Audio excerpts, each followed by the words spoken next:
Moderate this session. Our panelists, I would like to call one by one. Lieutenant General V.G. Khandare, retired, Principal Advisor, Ministry of Defense. Mr. B.M. Raghavendra, Senior Deputy General Manager, Defense and Aerospace Marketing and Business Development, Larsen and Toubro. Is he here? Please come up on stage, sir. Dr. M. Apparao, Chairman and Managing Director, Centum Electronics. Mr. Vinay Simha, President and CEO, SkyServe. Air Vice Marshal DV Khot, DG, Defense Space Agency. Mr. Kris Nair, Founder and CEO, Kawa Space.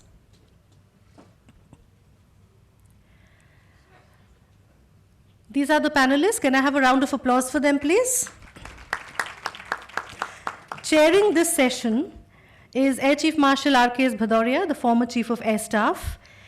Without any much ado, I request you, sir, to please come up and address us, your first thoughts, and then we will hand over the session to the moderator. Thank you. General Khandare, all the dignitaries on the dais who will be participating, DG of ISpA, all the dignitaries present here, all the Defense Forces officers, ladies and gentlemen, good afternoon. A lot of what I wanted to say has been covered in bits and pieces and in some combinations by most of the speakers earlier, and some of the technologies have been touched upon by the startups, which really puts on stage what areas are we looking at. It's a really great day for me to be able to get in touch with startups. This is the second time. First was in August. And the kind of energy I see in the private sector at this stage of expansion of the space power and its development in the private sector, it is really amazing. So as far as Aatmanirbharta in defense space is concerned, I think we have a very, very good starting point in terms of be it policies which have been adequately touched upon in some form or the other, the government intent, the policy support, the change in thinking in ISRO, and we heard Mr. Somnath very clearly how he intends to support the private sector and the startups in particular. And this is all refreshing. It is all really great to see. And in my view, in space, we are at a position where we should, without any hesitation, aim for a leadership role in the next 25 years. Nothing to say that we'll be second to anybody, leadership role. And the reason I say it is because we are starting with technologies and areas of development which have happened in the world, but many of these are uncharted territories, many of these are fresh. And a lot of applications and use of any such technologies is only growing.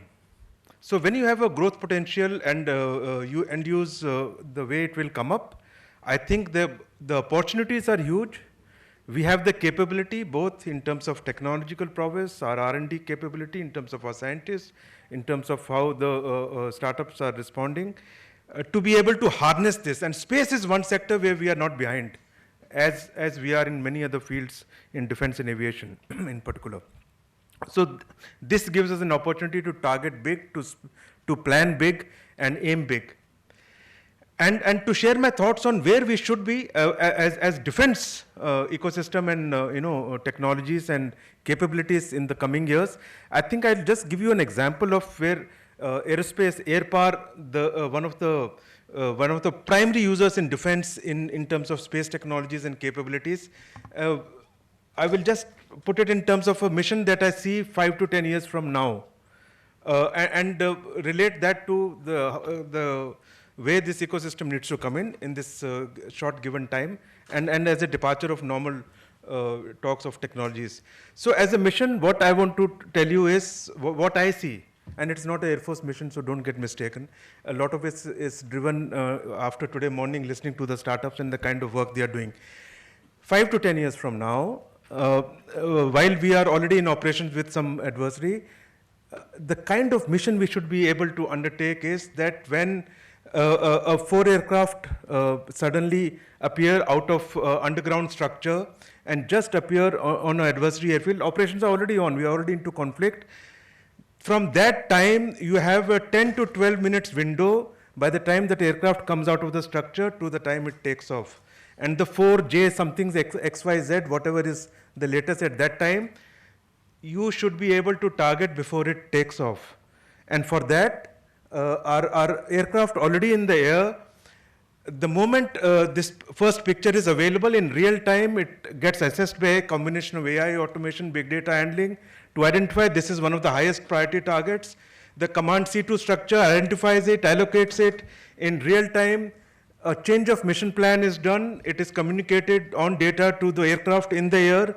The best aircraft suited to target this, 4 aircraft are directed to it. Those aircraft mission planning in terms of what weapon to use is done straight away. In real time transferred, they accept. Thereafter, the best route to target this aircraft, which means in 3D, the latest ELINT, the electronic intelligence SIGINT works. Again, space-based assets that are picked up make the relevant changes so that the aircraft survive, they attack it, and they recover. Before the aircraft get airborne, the aircraft are down. The confirmation of aircraft being down taken by the satellite pictures in real time for battle damage assessment and conveyed back to the C2 structure. Mission accomplished, 10 to 12 minutes. Now, this may just look fancy or science fiction, but let me explain just how it is possible, what technologies will get used. The entire common data structure of today, which is terrestrial based, and a big network that Air Force already has, and the air power application depends essentially upon network and capability. That needs to get more and more into space-based, absolutely with the kind of latencies that were reflected today. It is straight away possible, a low latency network, big data handling capability, real-time picking up image, that means constant view on every point of interest in the enemy territory or the adversary territory throughout, because of which you could pick up on the very first second that the aircraft appeared, and it got analyzed by and got transferred to the C2 for target acquisition. All happening, all possible because of the kind of automation and AI, the capability that it will bring. The ability in real time to give it to the aircraft in the air will appear because of our networking by that time, which needs to shift from terrestrial based to a combination of space and terrestrial, followed by maybe a clear independent backbone in the space. And supported with quantum technologies, latest, because of which neither the network got jammed nor the communication in the kind of data that took place got intercepted, or the enemy could know in time. And because of the sudden change of mission that took place in the air, which was noticed by the enemy, even their effort at jamming and making the mission fail or the weapon fail because of jamming, a combination of GPS and other signals, did not succeed because we were on our NAVIC, the latest version. We had IPR, we developed some tech by then, which the world doesn't know, the importance of being Aatmanirbhar. So everything that I said is possible. This is the kind of ecosystem that is required to develop, and what we need to really look at. Also, don't forget that since the adversary has now got wise, the couple of missions later, he would target the very satellites which were providing you with this capability. That is where SSA comes in, your satellite mobility comes in, your ability to dodge incoming threat, and the next phase of space, that means being able to defend from an attack in space. So with this, I will just leave it. The kind of applications that are possible in defense in the coming years from space, and the technologies that you people are going to develop and incorporate are huge.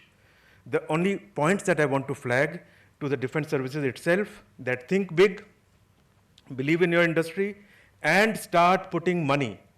I heard Map in India and some people saying that, we are still buying, and it's so true. We are buying pictures with this. Have a rate contract, put it them. If they supply the picture, it goes to the Indian industry. If there are some critical gaps which you are not getting here, of course, go. But first preference to Indian industry, and start putting money in the R&D. We should have change our ways of thinking and start coming out ways with which DG Space is there. I'm sure he'll put on his thinking cap and find the ways how the defense services can tie up with the industry coming up across the board. Whatever I heard today, with every startup, there is an application in defense, and I see no reason why we can't start tying up now in terms of R&D and first use. On the industry, of course, when we start interacting so closely with our requirements, with our missions, there would be a use, there would be a kind of understanding required, or a no disclosure required, wherein when that goes to the world, what goes, what doesn't go, and at what time what goes, there has to be a dialogue towards that, which I think would be very important in the years to come. But it doesn't mean that we close that window. It means that we share it, and you can do a lot of deception with this data sharing also. So it's all national security issues, and those issues I think we need to evolve ourselves and grow up to it.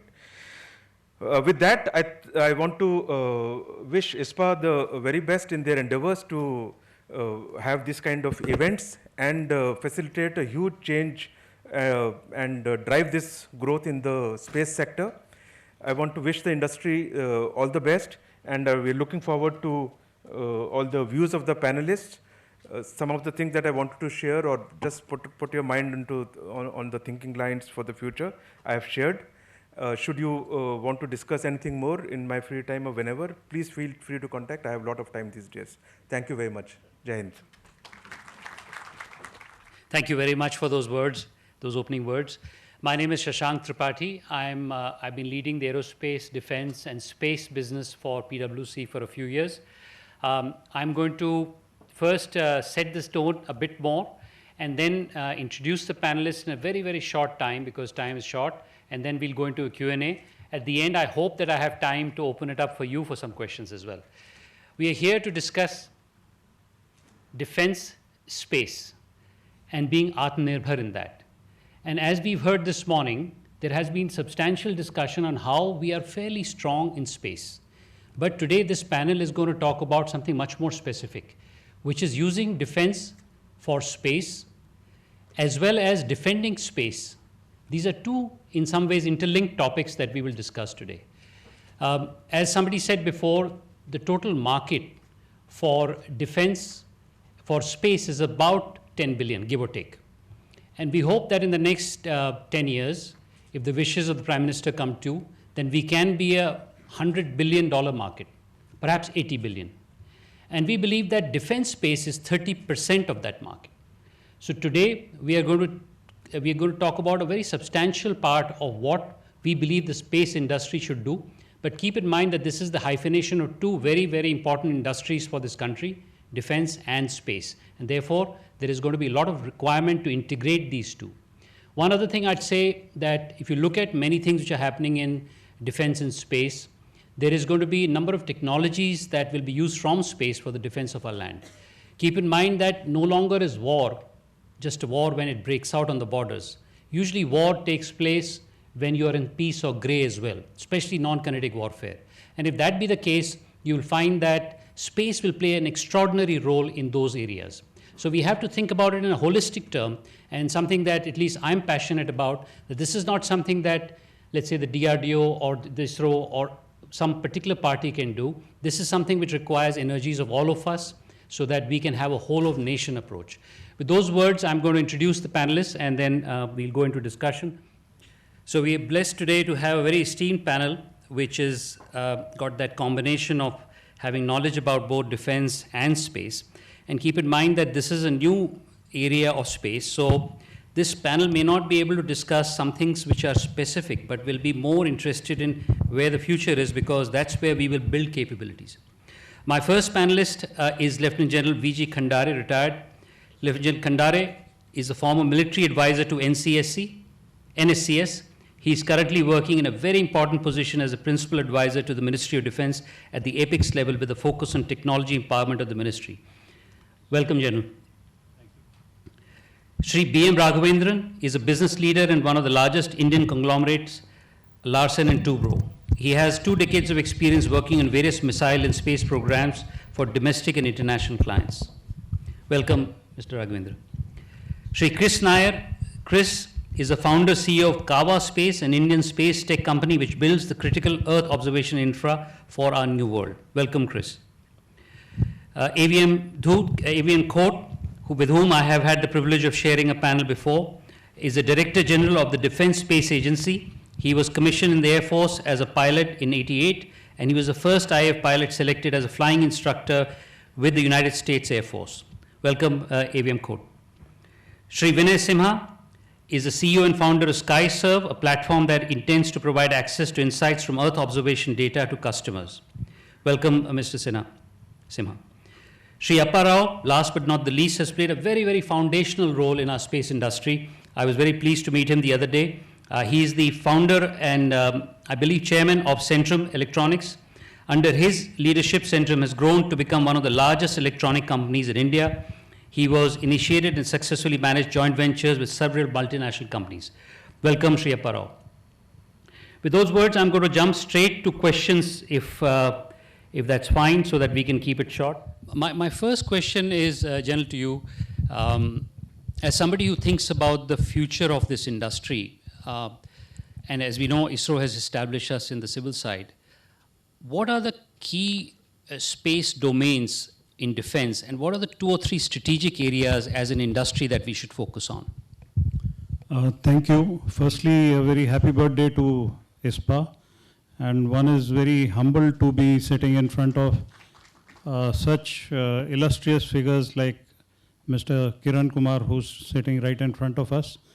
So whatever we are going to be speaking is obviously with his blessings that we discuss all those things. Now, coming specifically to the question, in my last 4 decades of having been in uniform, there is one thing which is very clear to anyone who's been or is in uniform.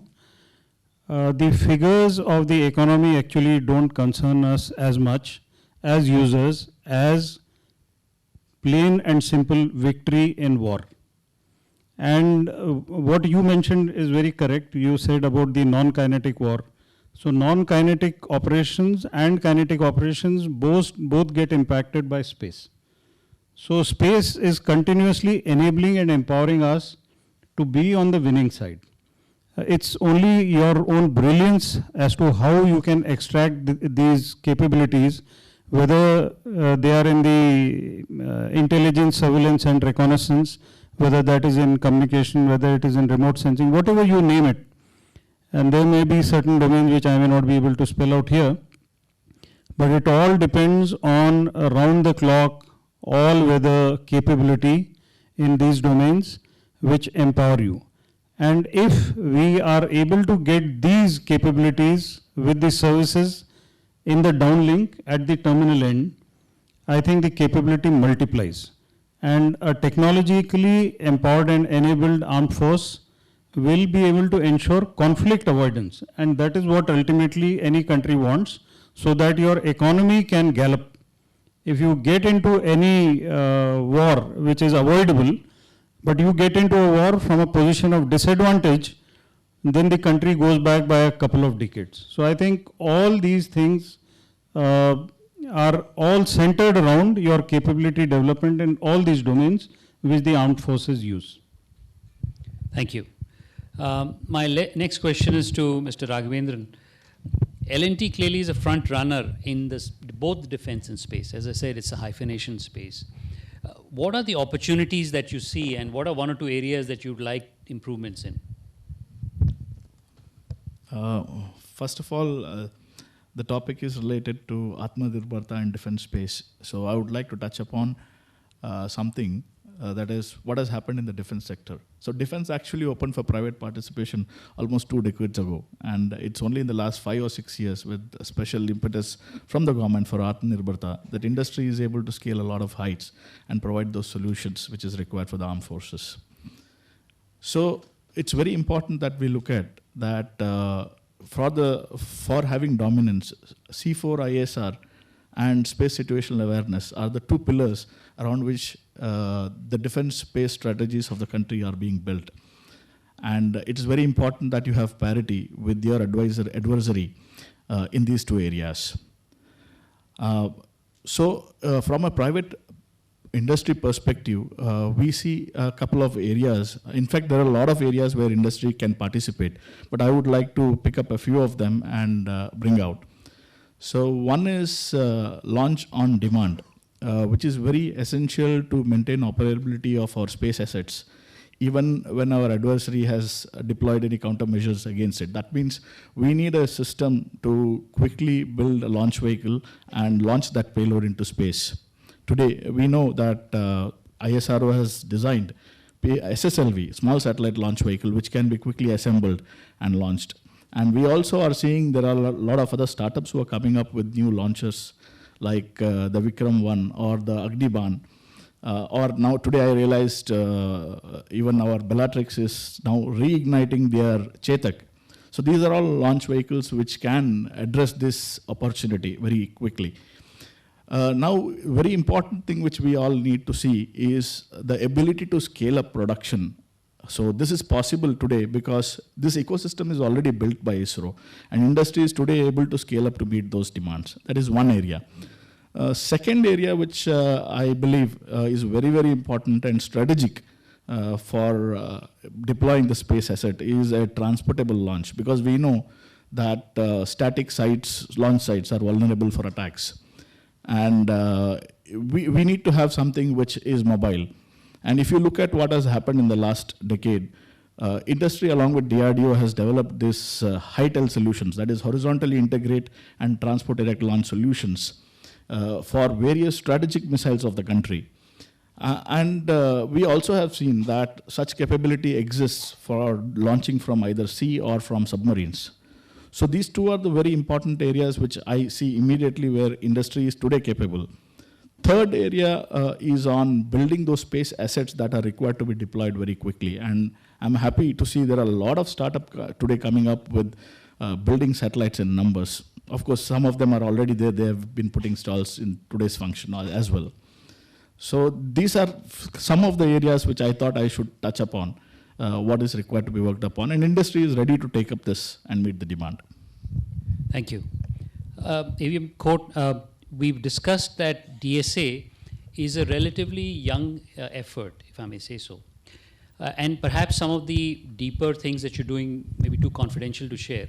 But from the industry and from the country at large, what are the few technologies that you're looking for over the next few years so that we can make space and defense come together? Thank you. Thank you for the question. Let's look at it this way. I think we need to understand first and foremost the nature of the space domain and the implications for space security. There are 2 or 3 points that I'd like to make it very clear to the audience. One, there is a false dichotomy that you kind of hear or read expressed all the time, which is civilian space and military space. There isn't any such thing. Like in aviation or like in shipping, it's merely the application that changes. The core technologies remain the same, right? And I would say that about 90% plus of whatever technologies are used in the civilian domain are equally applicable to military utilization of space. Therein lies the opportunity, and there is also the challenge there, which is twofold, which is that one, for the military services, we need the same applications to be made secure and hardened for combat conditions. And two, we need it not to be shared with anybody else in the same version. As long as the industry can guarantee this part, the defense space sector is a very major customer for what is to come. Coming to specific technologies or where the opportunities are for industry to step up, let's start with the first steps, baby steps that we took in defense application of space, which was Earth observation, essentially extraction of intelligence from satellite-based imagery. Now, there are certain key technologies, niche technologies, which we still do not have in country.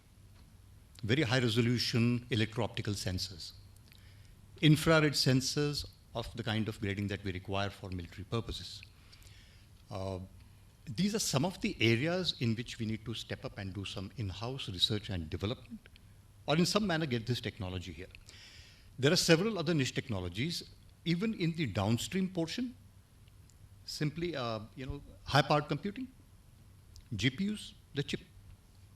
Today, if you need an ASIC, an application-specific chip, we don't have it. Now, these are key technologies. They're also key dependencies. And people in uniform are very sensitive to dependencies because each dependency is a vulnerability. When it comes to something like satellite communications, we are definitely looking at high throughput. We are looking at secure communications, and we definitely like to gain advantage of the new revolution that's coming up, which is communications through LEO constellations, the mega constellations. We need to also reap the benefit from it. Another possibility for the sector, for industry, is a change in model that we see happening in other places of the world, which is where industry builds, operates, and sells the product. So instead of having to own every single piece of hardware that we need for military use, if industry today, for example, Pixel was quoted some time ago as being in a position to launch a 6 satellite constellation next year. Now, if we were to see more and more of this coming from India, then we are in a position to reduce our dependencies on commercial imagery or other things from other places and be able to directly buy these services from industry directly. And since most of these things are dual use, it's possible to monetize these things and make them commercially viable. So this, to my mind, are a few preliminary ideas on where the core opportunities lie as far as industry is concerned. But I just have a follow-up, and if you could make this brief. One of the things to make what you're saying happen is trust. Yes. How do you generate that trust between industry, between the services, between MOD and others? Because we're amongst a closed group of audience. That is still lacking. What is your view on that? I don't think it's lacking. It's simply that we have not trod this path earlier. Personally, I believe every person is equally an Indian. Every person has his heart in place and is an equal patriot. I don't see any problems in trusting. It is the technologies that we need to trust. So as long as those are ruggedized, I believe we have a very strong foundation to work on. Thank you. Kris, over to you. As a startup, I don't know whether you're a classic startup, but as a startup ecosystem, what are the things you see? What are the things you see which are possibly good? Let's start from strengths and 1 or 2 areas where you would need more. Yes, hey, thanks. I'm a classic startup. We are just 2.5, 3 years old. We primarily operate in Sigyn and Ireland, which is kind of mostly in 30% commercial and much more in national security teams are the primary users, let's say. The ecosystem, if you look at it, pretty much everybody started for a larger commercial use case and slowly seeing more and more subscribers from the security side also buying into their core products. So from what I generally learned in the last 3 years dealing with my industry colleagues as well as the end customers, some of them are uniform, some of them are not, is that there's a little bit more information flow is happening right now. We kind of know that what generally customers are looking at. So the startups don't waste too much time generally planning out they have more access to information on what kind of features to build. So overall, that's my thought around it. Great. I'll come to Mr. Apparao. You've seen it all.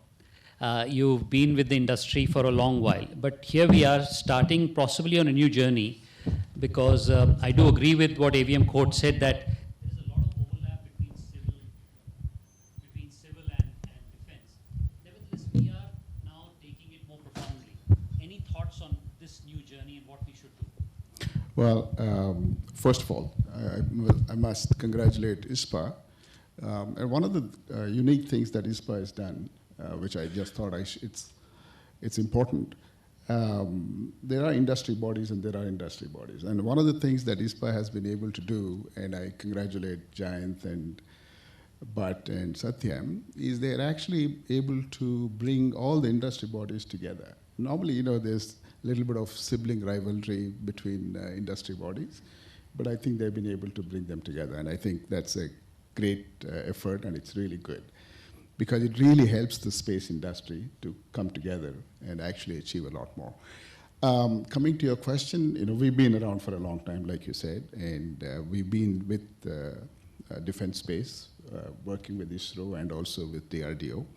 We've been pretty much with all the RISATs and CARTOs, and more recently with the RISAT 1A, where we had some 800 modules and so on. So, and also with Kautilya, where there's enough and more of electronic warfare. So we've been around for a while, and we understand this business somewhat. I can't say we understand completely. But I think in terms of opportunities, I think Earth observation is going to be a huge opportunity for companies.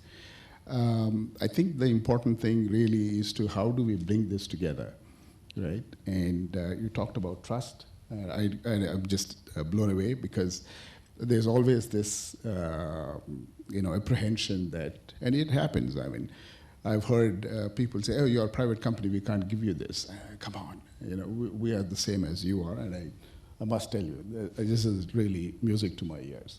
Thank you. And it really, I think that building trust within the organizations, between organizations, whether it's government or private, I think it's very important.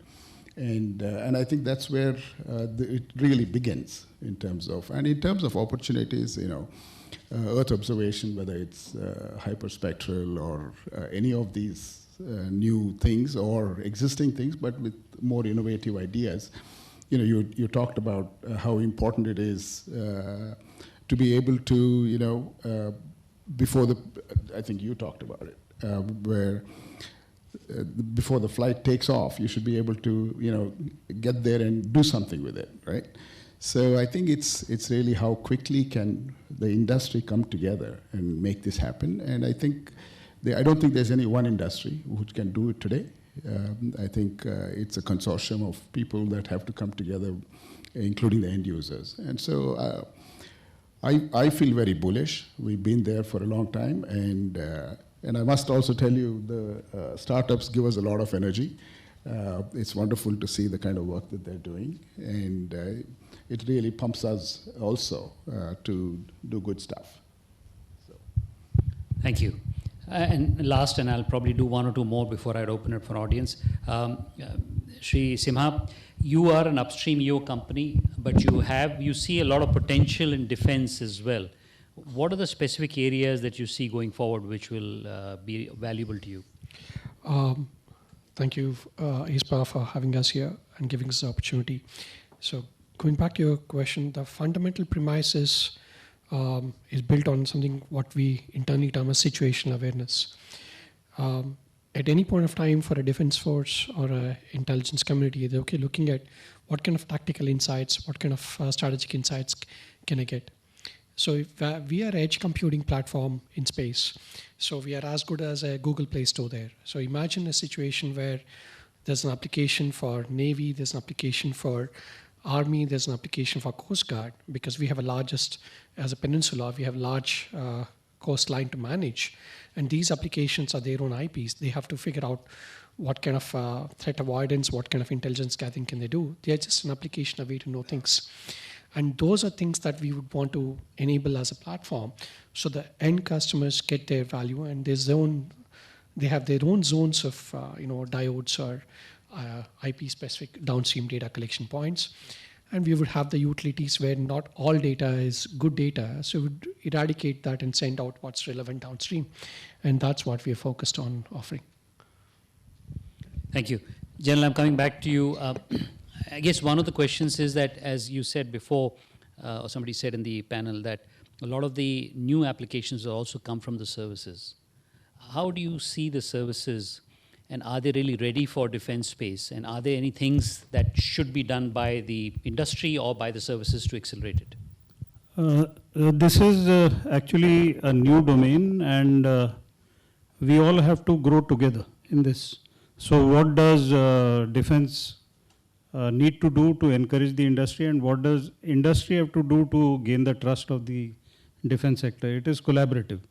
And it is not restricted only to these two stakeholders. You know, there are plenty of people. There is somebody who's a innovator, there's somebody who's a designer, there's somebody who's a developer, then you have somebody who's a production partner. And at the bottom of it or on top of it is the investor.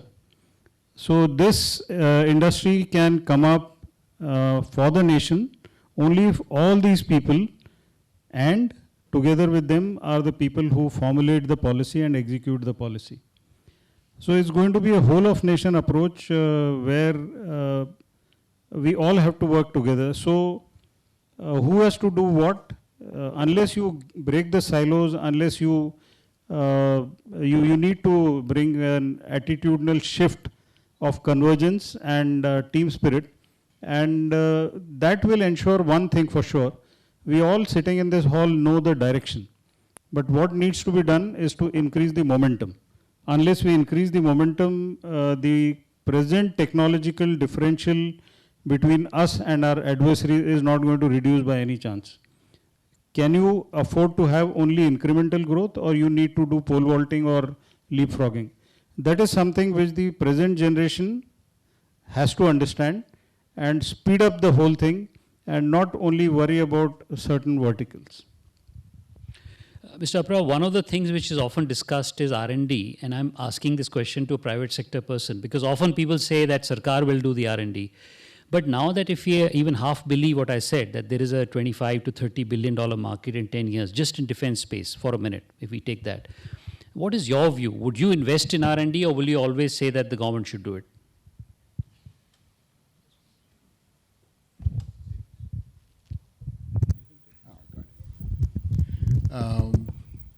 It's $1 million question, really, right?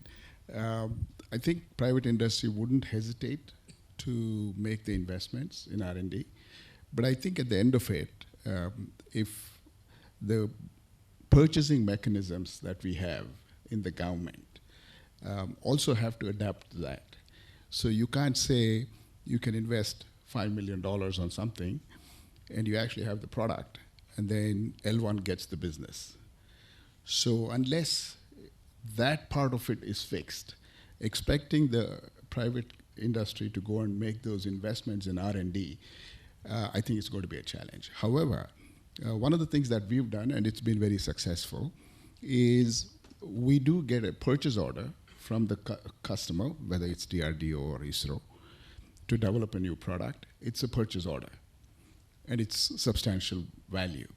And so then we make the investments, we make it happen, we have to prove it's done, and they accept it, and then they pay, which is fine. We have no problem with that, because if we accept an order and we fail to do it, we need to be punished.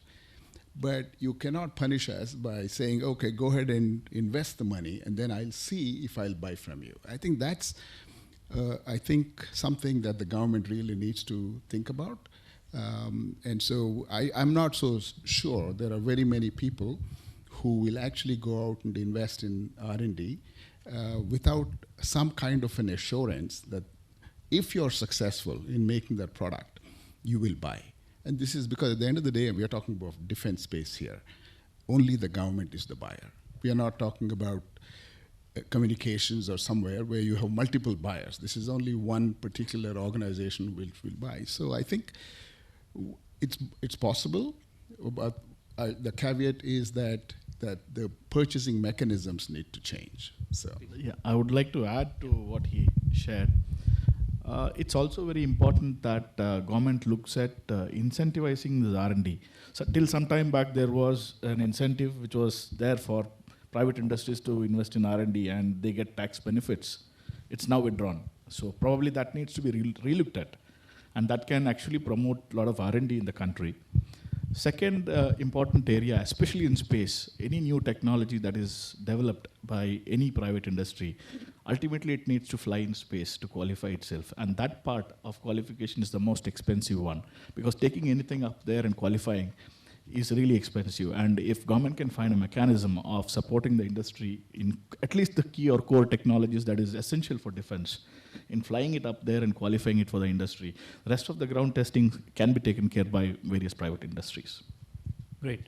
My second last question is to Kris. Kris, we know that Elon Musk has become a global exemplar of something which can be done in space. Who's your role model? I do have many role models. May not be really from the traditional ones, but learning from everybody, all my colleagues and others. Would you like, Mr. Simha? Would you have any other answer? None specific, as Kris was mentioning about. One factor is that what gets us the josh is when we look at if Vikram Sarabhai and others could take a cycle ride to be where we are today. Previously, I was heading business development at Team Indus. We failed many times to achieve certain things.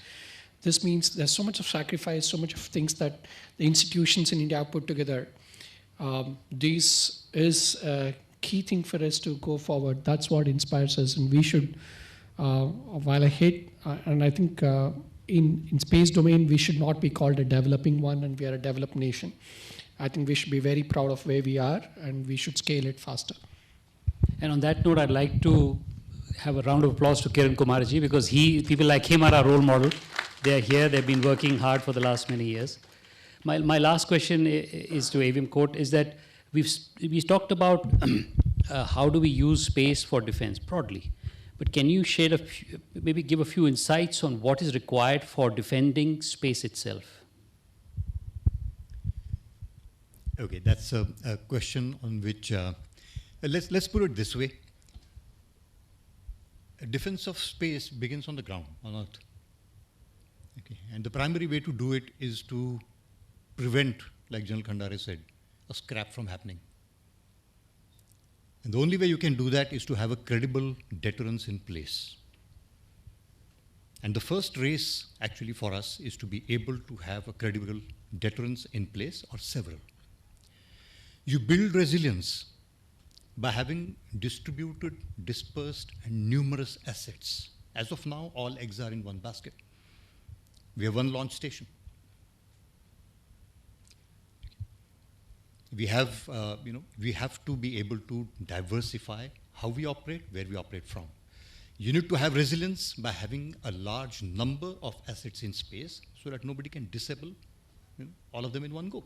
If you have a small number, the percentage loss or percentage damage, even if a few of them are disabled one way or the other, kinetic or non-kinetic, you're in a bad spot. The third thing is, and for this we have to look further, and it's not about the squabbles on the surface of the earth between different countries and competition that's going on. Where is this whole story going? Another 25 to 30 years, this story is in the entire cislunar zone. Earth, Moon, Mars, Lagrange points. That is the volume of space in which the space story is going to go. The parallel economies that this is going to generate is going to be superior to whatever can be produced on Earth, and probably at a progressively lower price point. What does this mean? It means that the competition is going to go much further, and we're going to have the full spectrum of space capabilities to be able to launch far, to be able to sustain in space, to be able to see what's going on everywhere, to be able to defend, and to have a deterrence place where you can put the fear of God into somebody else who might try something. So it's a much bigger story, and it's not really about specific or small technologies. It's the whole strategy that has to be in place, and the whole ecosystem that has to be in control. I'd like to open it up for 2 questions from the audience, and because we don't have mics that much, you can just stand up and ask your question. Yeah, on the observation, when you target something like this, obviously you are far ahead in your thought and decision making to be able to protect your own aircraft. Only then you can achieve it. Okay, so the purpose is why I just gave that example. And it's across the board for all three services. When you target something, you just kind of induce every technology that you develop can move towards that. And it's a huge change, absolute change. Is it possible? My answer to it is possible. Can we work for it? We can. And for the defense of those aircraft, you will be further ahead. And that is the leadership role we have to take. And in space, it is very much possible, very much. And that's why I say we have to think big. And the defense and the industry itself has to come together. Okay. Thank you for that question. Any other question? One more? Yes, sir. Could you just name yourself and then ask the question? I'm Group Captain Subhash from Directorate of IT in Indian Air Force. And I have heard our esteemed panelists from the civilian side also and from the services side. And I will carry on with the words which our ACS IDSA has said, that there is no difference between the civilian technologies and the defense technologies. And the defense likes to take those technologies which are already matured on the defense side.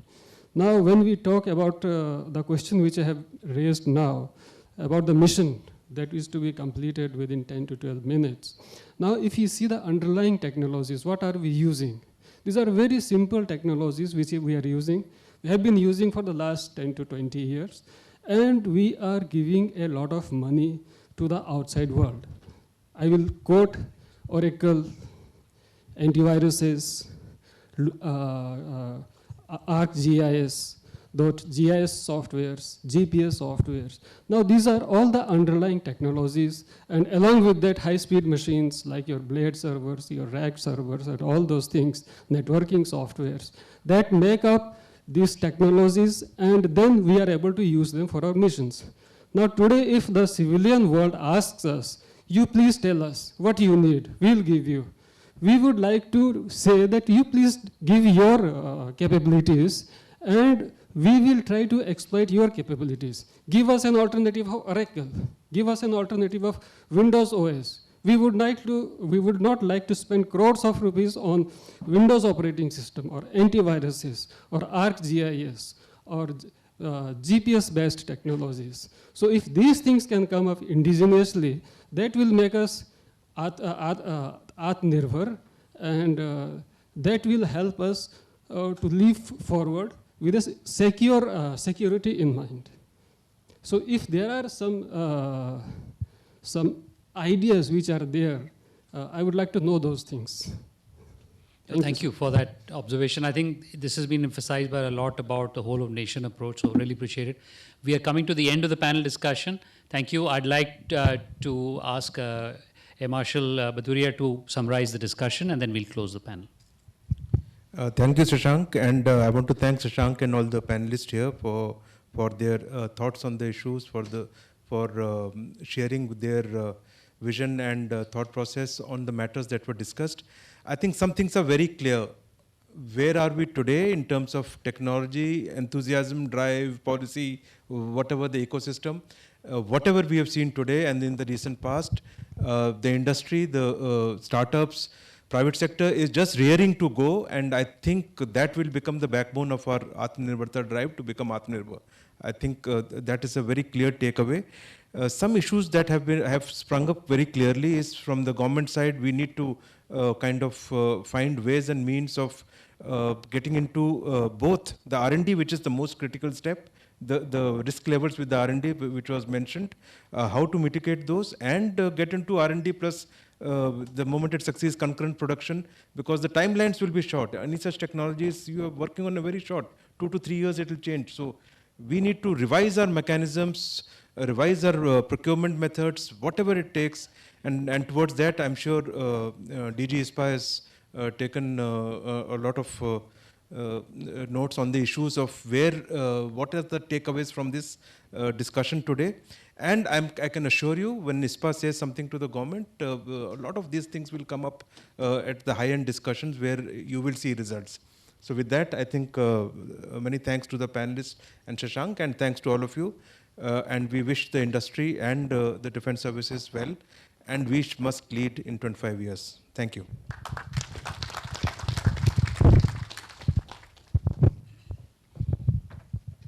Thank you very much for that session. And Air Chief Marshal Bhadauria, I know you're running late, but I'll take 5 more minutes of your time. I would request you to please present mementos to the moderator and the other panelists of this session. Could you please present a memento to the moderator, Mr. Shashank Tripathi, partner, PricewaterhouseCoopers.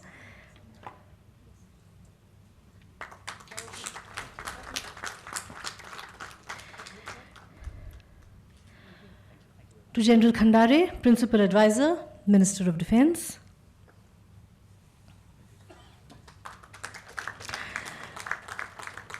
To Mr. BM Raghavendra, Senior Deputy General Manager, Defense and Aerospace Marketing and Business Development, Larsen & Toubro.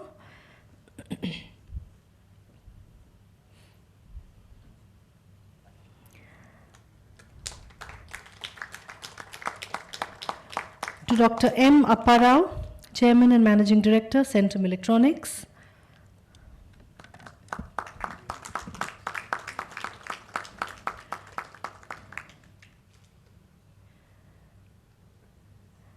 To Air Vice Marshal DV Khot, Director General, Defense Space Agency. To Mr. Vijay Simha, President and CEO, SkyServe.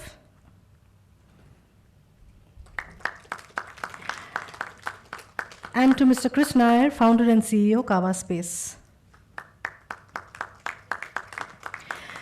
If I could request Dr. A.S. Kiran Kumar to please come up and present a memento to the chairman of this session, the chairperson of this session, Air Chief Marshal RKS Bhadauria. And after that, if we could all huddle together for a group photograph.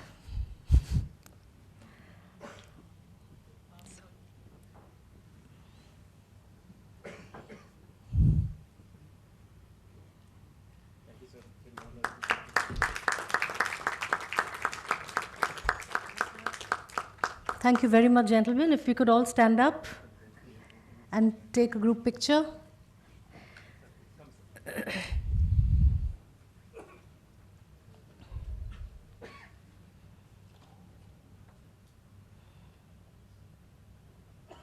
Another round of applause, ladies and gentlemen.